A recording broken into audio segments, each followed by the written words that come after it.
Hey guys, it's Let's Face It. My name is Shreya, I'm 16 and I'm studying at SOTA. I'm Priyanshi, I'm 16 and I'm also studying at SOTA. We're doing Let's Face It to build a community of youths who talk about important issues and learn about solutions, and we talk about our experiences. And so today the topic is a very familiar one for a lot of students: burnout culture.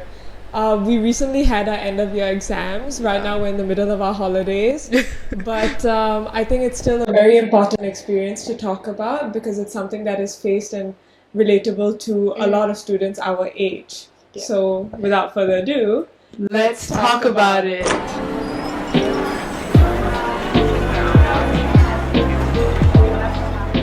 So Shreya, maybe we can get you to share first. Yes. What is your personal experience with burnout? I think I really experienced burnout after EOIs. I think that's pretty common because I think people push through during EOIs a lot and they're like, okay, let me get it done. Let me ignore all the exhaustion, lethargy I feel. Let me just finish this, study this, get all this done, no breaks, nothing, and then I can relax later. But then the moment I get it done and I start relaxing, I start brain rotting and I don't do anything productive.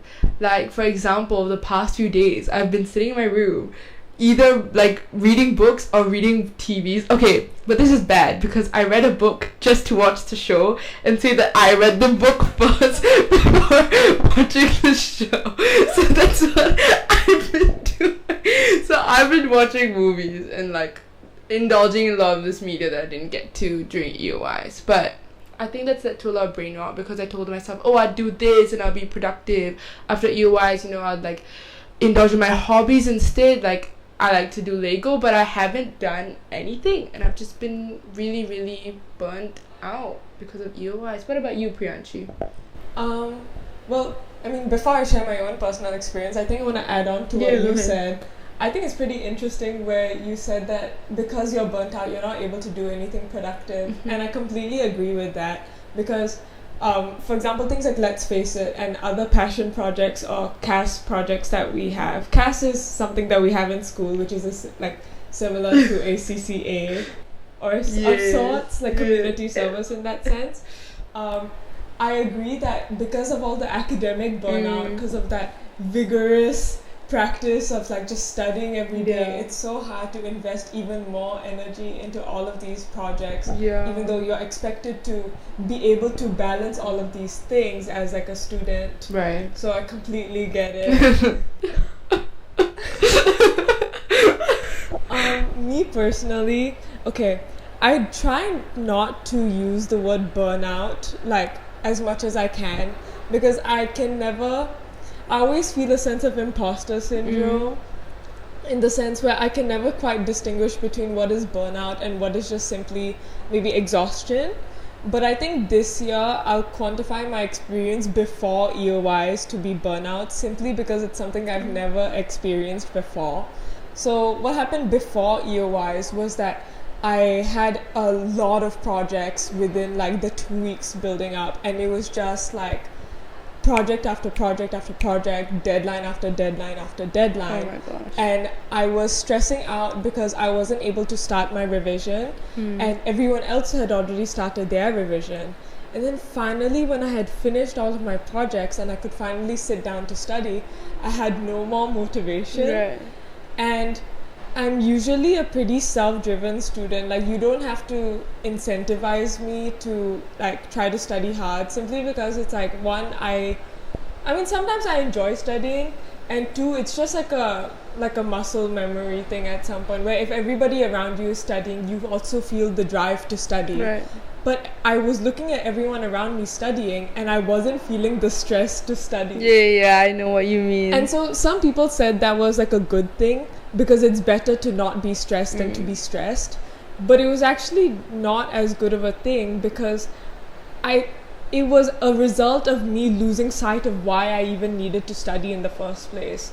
It was a sense of hopelessness in that sense, where the only thing on my mind was, why do I even need to study? What do I gain from this? And I think the moment I lost that sense of direction, that's what I would consider burnout. So I would doom scroll a lot, and when I was studying, I was just studying for the sake of it, and the only way I sort of got through it was by thinking that if I don't study now, in the future, say if I finally like regain that sense of purpose, I'll regret not having studied right now. So I was sort of doing it for my future self, even though my current self could not care less. And that is something that was so unfamiliar and foreign for me to handle, especially when the year 4 exams are considered like one of the most important ones, because it's what determines your subject combination. Yeah. But I just really could not invest the energy simply because I didn't have a sense of direction, or I didn't see the purpose in it.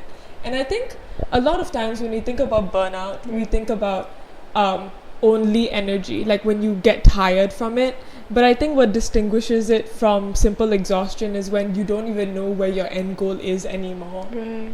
I think it's also important to like see that because we've had different experiences with burnout, there's not a specific time when you should feel burnt out. If you're burnt out, you're burnt out. You shouldn't ever have to allow yourself to feel it. It will happen when it happens, and when it does, you need to know how to like manage it. And if it's really bad, there's nothing wrong with telling your friends about it, speaking about it, taking a break, taking a day, taking a weekend. Even if you have exams, I feel like, okay, maybe taking a whole day is like, maybe you guys can't let yourself do that or whatnot, but even taking like few hours to just touch grass and like reconnect with yourself, I think it's so important when you feel burnt out. Yeah. I agree. And like to add on to what you meant by taking a break, I wouldn't say there's a right way to take a break. As in, we all deserve like a good doom scroll. Right. Okay? Like during the holidays, like indulge. But if you're trying to reconnect with yourself and your own personal emotions, I think it's better to put that phone down. Yeah, I agree. Okay, something that I also did want to talk about in regards to burnout is what leads to it. I feel like we've talked about academic burnout a lot, but I think specifically what really made me feel burnt out, which is like maybe a trigger word, YPT. What I think YPT, it's different for everybody. I'm not gonna say it's like black and white, that it just doesn't work for everybody. I think sometimes it's good to have that motivating factor if you're like really tired and you're like, what is the meaning of life, and like you just want to get your head down and study. Sure, it's good, but when you're doing it just to get on that leaderboard to see like, oh, you've studied the longest, that's where it just all goes haywire. And that happened to me during EOYs. Like, I would study for the sake of like getting up there, and at the end of the day I didn't, and I felt like, oh, I took these breaks, I didn't deserve it, because like I didn't do as much work as everybody else, and they're taking breaks, but does that mean that I should? Because I'm not the top 3 there, like, so do I deserve to take these breaks then? And it's also like, doesn't mean you study more then you do better. Like, it's actually what goes into your brain. Quality over quantity. Exactly. But like, I think in a lot of these times during EOYs or like YPT, where you have these things where you see how much progress your friends are doing, you tend to compare, even though like the voice inside of you is saying like, everybody works at a different pace, everybody takes a different journey. Even if you know that, it's not that you're going to act on it. You really need to like keep on affirming yourself and telling yourself that you have a different pace, you have a different journey. But there are times that we struggle with that. I struggled with it a lot during EOYs, and I was really, really, really tired, and I never thought that I deserved breaks because I didn't study long enough. But screw that, I studied so long. Yes. I think you did study. Yeah. Thanks. I think the thing about burnout, or rather environments that are more competitive, is that it's so hard to be kind to yourself. Right. Because you sort of look to other people for that validation, or so, can I take a break now? but only you yourself can really define whether you need a break or not. I think during EOYs, okay, so I'm saying this as somebody who wasn't stressed during EOYs, but like also not in a good way. But a lot of my friends were very stressed, and when I would constantly affirm like, oh, you should take a break, you've studied for really long, they would use that exact like word, I don't deserve a break. Yeah. I need to earn my break. Or I only studied for these many hours, so I cannot take a break right now. Or I already took a break for so long, I need to study right now. Yeah. So I think we need to look at like the diction that we use as well subconsciously, like things like deserve, earn. It's like in like owe, like I don't owe myself a break yet, or like you owe yourself a break. I think breaks shouldn't really be quantified in terms of how it's like it's the same language that we use when we talk about money. And I think we shouldn't be quantifying breaks as like a transaction, but rather something that is separate from studying itself. That it's a bit abstract, but my thought is that when you're studying and when you take a break, it's low-key separate.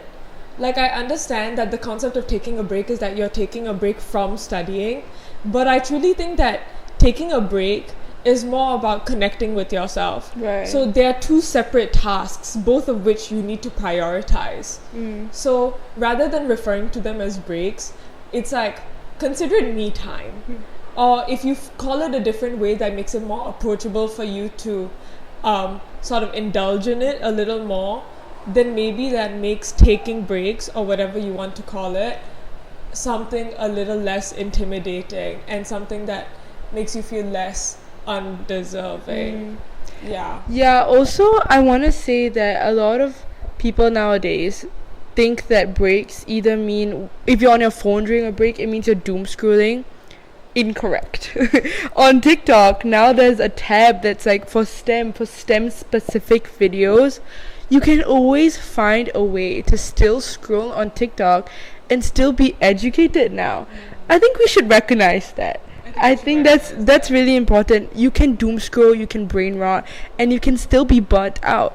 But when you're still being educated on social media, like my social media feed now has so much about like politics, like study hacks, study tips, like just hacks in general, and like how to be productive and whatnot. I don't think that's doom scroll. I don't think that's brain rot. I don't feel burnt out when I see that during my breaks. I feel great, to be honest. Yeah. So that's not something to be guilty. Yeah. Don't feel guilt. You can take your breaks however you want to. If doom scrolling works for you, then doom scroll. Me personally, like if I'm taking a break and I see study hacks, I like scroll. I cannot look at study because I know that they might not apply to me, or like I'm a very disorganized person. Like I think I'm a type B person. Okay, so all of these like study tips that are like so organized just feel so intimidating to me. For me, I prefer like the messiest study space, or like the most disorganized way of studying, and it just works for me, which is why I scroll past these study tips. But I think it's worth acknowledging what we consider a break and what we consider productive or unproductive. Right. So I was talking to somebody the other day, and we were talking about how we haven't been using these holidays properly, and that the only thing we've been doing is maybe like reading a book or scrolling on TikTok or watching shows. And I think it's worth mentioning that when we put so much pressure on ourselves to make the unproductive parts of our day seem productive. So for example, right, there's like an automatic assumption, at least for me, I have an internalized assumption that reading a book is a productive use of my time. But at the end of the day, it's still not productive enough to be considered a productive task. I get what you mean. And because of that, like, it feels like a waste of time. But something doesn't have to be productive in order to be worth your time. Right. nor does something unproductive have to be considered productive to be worth indulging in. Yeah. And you don't have to downplay yourself nor your efforts in either one, having me time, and two, studying. Right. So it goes both ways. It's like two ends. Yeah. And also, like, if you need that break and you're like, okay, I'll give myself 5 minutes, and you've been studying for 3 hours, to be honest, I don't know what you can do in those 5 minutes, but if those 5 minutes work for you, then great. Like, I was saying this like a little while back. When I wanted to take a break, I told my dad that I would go out for a walk and read a book, and he'd be like, okay, how are you going to finish that and then come back and study? I said, I'll do both. Why? If you want to do both things, then do both things. If you know that you're going to feel better afterwards and you're going to be more productive, then do it. But if you think you're going to slump after that and you're just going to fall asleep, then, like, maybe do one and then do the other one the other day. But, like, don't sell yourself short. Sometimes you deserve these things. Treat yourself. Hey, yes. I think we try to cram as much as we can within a short amount of time. Again, both when we study and both when we take a break. Like, wanting to walk and read a book at the same time so that you don't take up that much time. But if you really need that much time, I think it's worth making time for it. Right. And this sounds hypocritical because I completely understand that when it comes to burnout, right, or when it comes to just like the student life in general, whenever somebody tells you to make time to take breaks, or like to take a break and reconnect with yourself, it's like there is no time. We have exams back to back to back, and there's so much to study, and you really need to complete everything in order to feel like confident with yourself. But I think that's something that you need to sort of negotiate with yourself. And I think that when you do, that means like when you do get the chance, maybe over the weekends or even over the holidays, when you can recognize what type of learner you are and what type of student, as well as what type of person you are, you can sort of try your best to plan ahead. Yeah. I think so. Yeah, I also want to add onto something you said just now, where you were like, oh yeah, the messiest and most disorganized environment is what works for me. Environment is so important to your burnout. You need to find what works for you, because during EOYs I also had the messiest room, and I told myself I work well in mess, and to some extent, yeah, I do, sure. But I was going crazy in that room. I don't know how much money I spent in Coffee Bean because I told myself I'll feel better if I go, but all I needed to do was take a break and like clean my room. Those two things. I think environment is so important. You're gonna feel, if you're an organized person and you need everything to be exactly where it is, and you make mess during EOYs, you're gonna feel so dissatisfied with yourself going into your room to go and study, that is just going to amplify that burnout, and it's going to make you feel like, oh my god, I don't want to go back in there and study. Why am I doing this to myself? It's just going to make you feel worse. So do what works for you. If your room is super clean and you need it messy, mess things up a little bit. Yeah, like, do what works for you. It's not black and white. And I think it's a matter of long term as well as short term, where maybe short term you think that it's not worth taking 2 hours to clean your room. But in the long term, say if you don't clean your room and you really don't feel that drive to study, or you are studying but you find yourself studying for longer than you would usually need to because it's maybe just not going into your head because your room is so messy, that in the long run takes up more time out of your day than the 2 hours of cleaning your room would have. Or like long term, it takes up more time of like your studying that you could have done, for example, like if that's your main motivation, rather than just cleaning your room in the first place.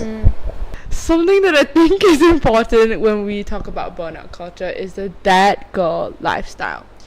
This girl balances both working out, having a good diet, spending time with friends, going out, dressing up, going to like a bunch of things. And we expect her not to feel burnt out. She has all these things in order, and it feels like she just doesn't slip up, or she just doesn't take a break from a routine. Every time I see that girl, she's always in like this really cute outfit, and it just doesn't look comfortable. Also, what I envision as like the perfect that girl is Kim Kardashian, and I'll explain why. She was filming a movie. She was doing the bar. She was working out, waking up at like 6 a.m. She's doing everything, but like I do see her slip up. Like she's very honest on like her reality TV show and whatnot. But a lot of the times when we think about that girl, it will be Kim Kardashian, but we don't see the slip ups. Like the fights and the physical fights with Kourtney. Like, you know what I mean? Yeah. I think my vision of that girl is mostly what we see on TikTok or Instagram. Like, it's usually like a uni student who wakes up in the morning, works out, eats like a balanced breakfast, then goes for her classes, comes back from her classes, completes her assignments, and then has like maybe attends like some extra conference for like a passion project that she's interested in, because she's able to do that because she is like amazing at time management. And then she's working on her thesis, so she sleeps at like 2 a.m. but then she gets back up at 6 a.m. so she only gets 4 hours of sleep every day. And usually when she's studying, maybe she's like sitting in a cafe, like doing her work, and it's very cute. I am all for romanticizing your life, and I truly believe that there are so many influencers that are able to manage their time properly. That too, that girl has to be able to edit her videos, manage their time properly, and I really admire that. And I really admire that they take the time to sort of turn that skill that they've picked up into content for social media for other people to maybe learn from them or feel inspired by them. But I think it's only to a certain extent which I feel inspired by them, and beyond that, when I see that girl on my Instagram so much, it just sort of like stimulates a feeling of like insecurity or incompetence. And I think that's something to say about just TikTok and Instagram in general, where whatever you see online seems to set like a standard for you that you simply don't know how to reach, be it because it's maybe out of your budget, or it doesn't suit your school curriculum, or so many different factors. Perhaps your family, maybe you don't live alone, so you can't have that quiet study space that girl has, and we can't exactly replicate what she has. And that is something that is often so like, it's such a heavy weight, which if my life isn't like this, then I'm not living it properly. Right. Yeah, I think the issue with that girl is that a lot of us that look up to her are like, if we're not in uni, we need to understand the fact that we are bound to a school schedule, and within that school schedule, we can't exactly replicate what that girl how that girl spends her time. Yeah, we don't have control over how our time is spent during weekdays. Yeah, and I think it's so unrealistic to think you have to be like that every single day. Some days you can just not do all of that. Sometimes you can sit in your room and bed rot if that's what you really need. Or you can change up your routine. Every single day doesn't have to look like that. Some days you can spend more time with your family. That's one thing. I want to spend more time with my family, but that girl is always living alone in her apartment. And she's very like centered around what I'm gonna do for myself. And it's also like a sort of, I'm always thinking about how I can better myself, that I just don't feel like I'm doing enough, which is why I keep on doing more, which also leads to burnout. Like, it's just like you put so much on yourself and you're like, okay, but she's doing all of this, why can't I do that? Like what you said just now, the level of incompetence that I feel whenever I see these girls on TikTok. They're like doing a bunch of things and I'm like, okay, why can't I? They have the time. They get to choose their classes and stuff. We don't get to do that. We are like in school almost the whole entire day. And our off times are like at 6-7 p.m. And on top of that, we still have to do school work. I only sleep at 12 a.m. if I'm not even factoring like having a proper sit down time with my family or even talking to my friends properly, you know. Like, it's just difficult. It's really difficult. I think it's also really unrealistic.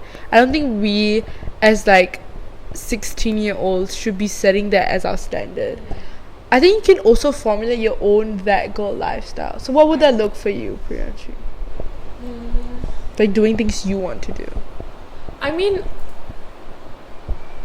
I would have to add on to what you said first, which one, to some extent, I guess that girl has to be able to manage her time properly, right?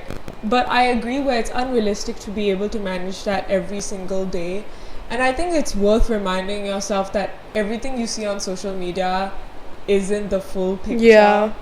I mean, like, we have some friends that manage their own study accounts, and I genuinely keep up with them, and they low-key help me sometimes. Like, think twice.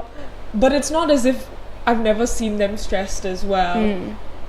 And I think that what you mentioned about how that girl is often alone and she's able to prioritize herself, it's really a matter of cultural context as well. Yeah. So when I say cultural, I mean like both with regards to like your ethnic culture and also with regards to the place that you grew up in.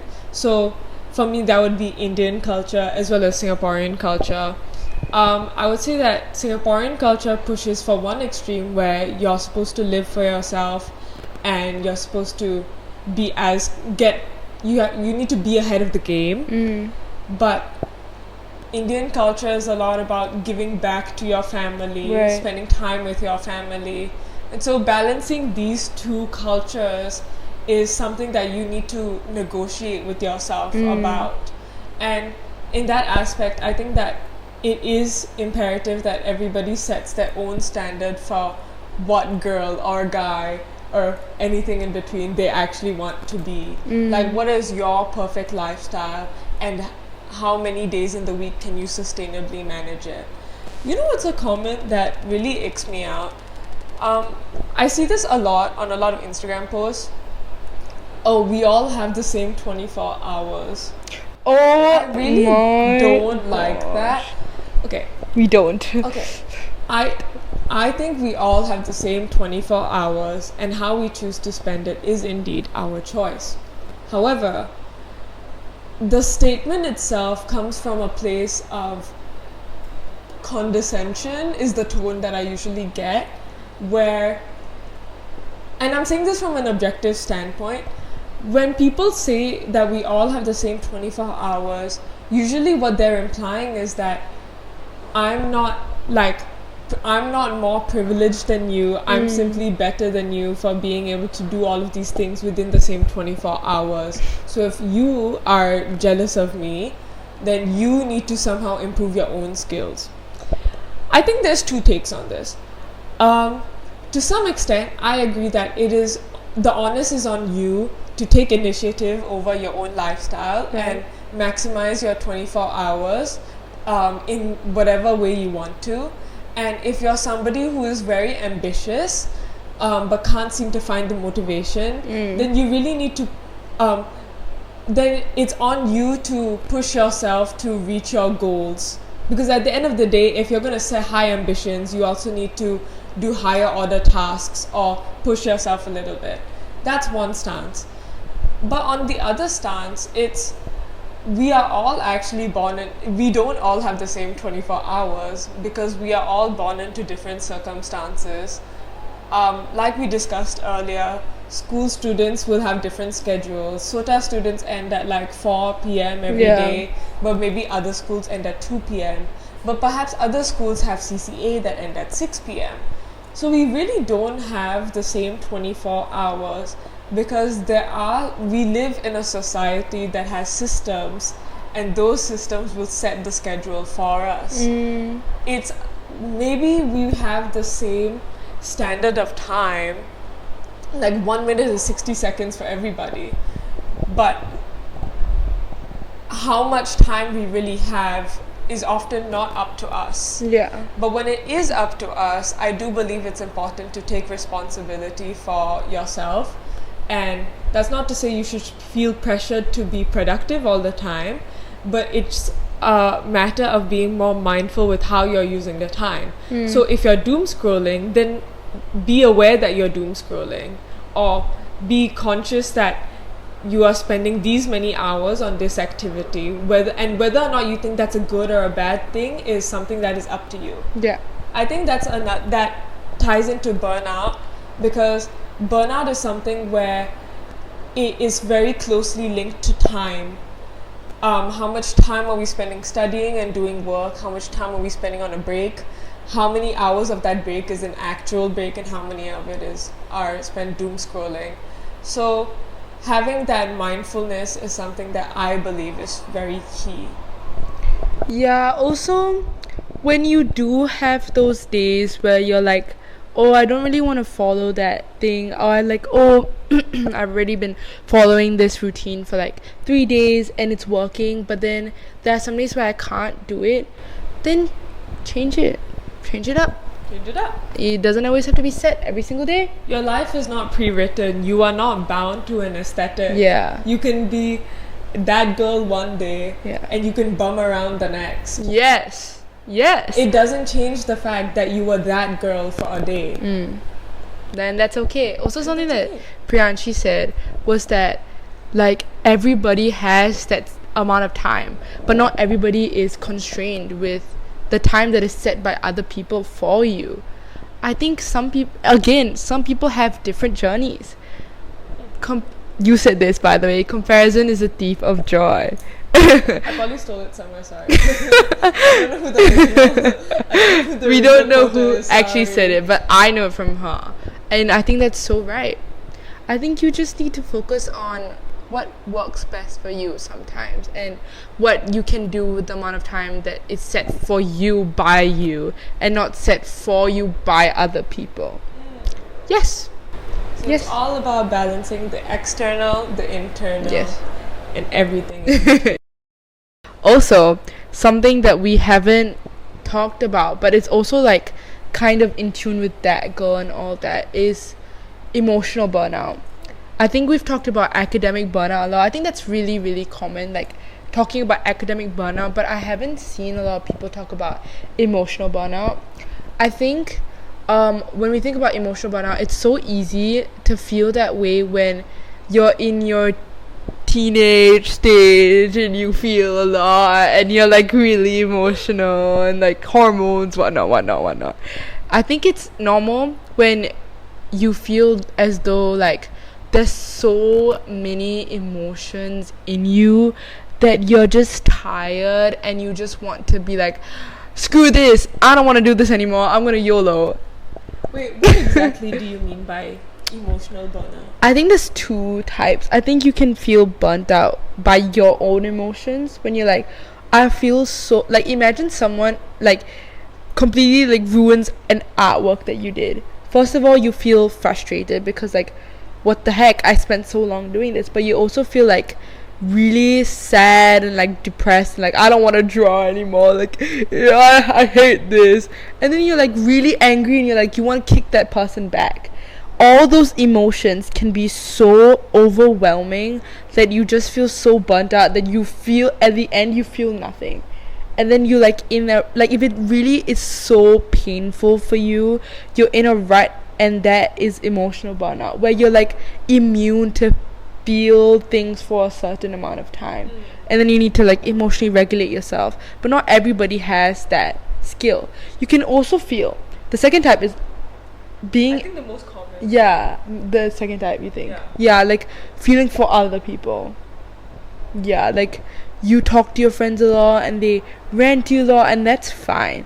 But you feel so empathetic towards them that you start feeling for them, and you take all that energy and you bottle it up, and it's just tiring. What do you think, Priyanshi? What have you experienced? I think I can mostly elaborate on the second point.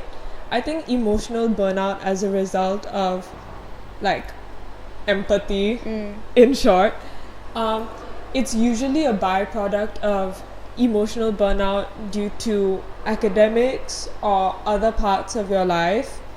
I like to think of like whatever part of the brain like emotions are stored. It's like a limited box, and you can only hold so much. And once you're already burnt out due to other factors, so things like academics, there's only like a certain amount of emotion or capacity of thought that you can hold for other people before you also feel burnt out, which is, I mean, okay, wait, not to like shift back to topic, but that's why I think managing academic burnout is even more important, because it subconsciously emphasizes so much on competition and individualism, and that is something that has the power to affect the way you connect with other people. So I think it's worth regulating your own emotions, if only to leave more room to connect with other people, or expand your capacity to share emotions with other people. Because at the end of the day, community is very important. And everyone wants a village, but no one wants to be a villager. This is one way that you have to try to be a villager, where you make space for yourself, and you also make space to hold other people's emotions. But I also understand the experience of, say, being like a therapist friend, that sort of situation. So like when people come to you for their problems, but they don't really ask about your problems in return. So not only do you have to bottle up your own emotions, you have to bottle up theirs.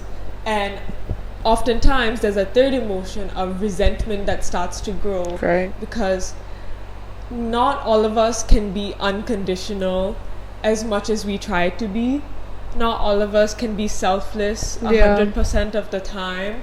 A lot of times we want to receive what we give to other people, and I think that feeling of resentment or disappointment when other people fail to provide that for us is completely natural. And I think that also results in burnout, because then you get a fourth emotion of guilt. Because why am I feeling guilty about being about this other person? Like, shouldn't I be more giving to them because they need me more than I need them?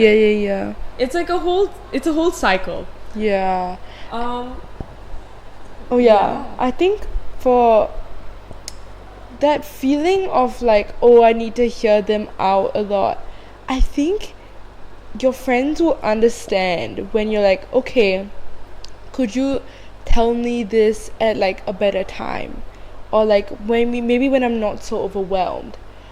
And if they are your friend, they would be like, I completely understand. Maybe like you can, like, I can talk to you later at night, and then you guys set a time like to talk about this.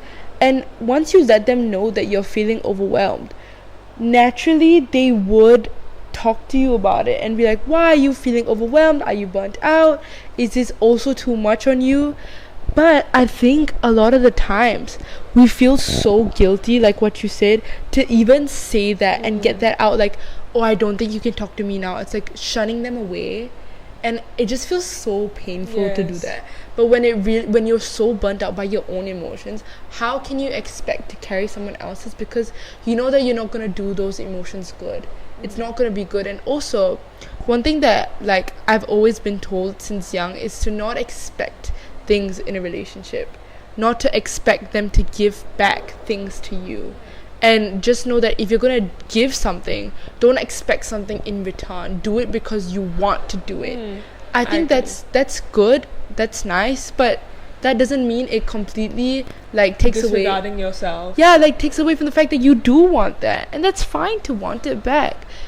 I don't think friends should be mind readers though. You need to tell them that like, I wish you would, be more interested in like what goes on, and they could be like, oh, I'm really caught up in my own emotions, like I'm emotionally burnt out, and you both are just emotionally burnt out people, and that's okay. I think another layer to it, like that was very well said. I think another layer to it is, okay, me personally, it took me so long. Okay, now I'm able to tell somebody that, hey, this is not something I want to talk about right now, or like I'm not the right person to talk about this with right now because I'm very tired. Or I tell them outright that if you talk to me right now, I can't give you the best response, but I can listen. But I cannot invest the energy to give you a proper answer. So now I'm able to do that. But it took me really long to do that.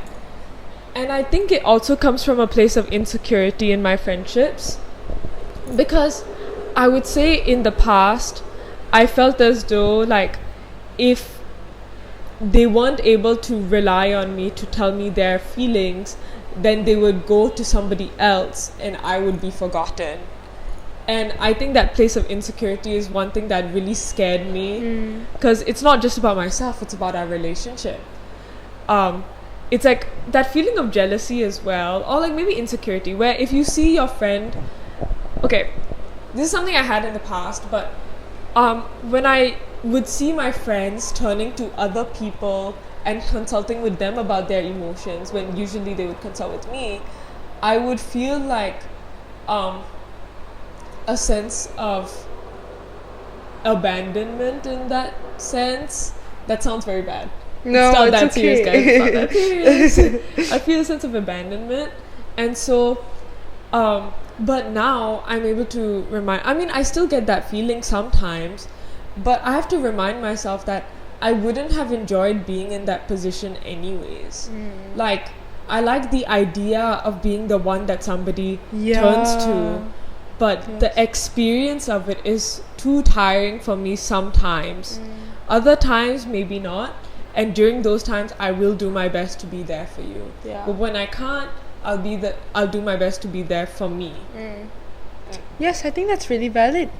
You need to acknowledge that you can feel emotional burnt out, and you can do something about it. And if you just tell your friends that like, oh, I can't take on anymore, I think you'll be okay.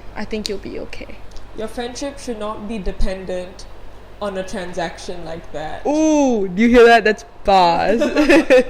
Your friendship should not be dependent on solving each other's problems. Oh, don't trauma bond, guys. Yeah, don't trauma bond. It's good to bond and maybe share your trauma a little bit, but don't bond over that. Don't entirely. There's an extent. Yeah. We all have a different extents, but like healthy amounts. Anything else? That's all I have to say. So that concludes our first episode. Yay! Hope you guys enjoyed it. Stay tuned for more, I guess. Yes. When we do come out, and follow our Instagram, our YouTube. What else? Substack. Yes. So that was episode 1 of Burnout Culture, and we've talked about it. Thanks, guys. Thanks, guys. Bye.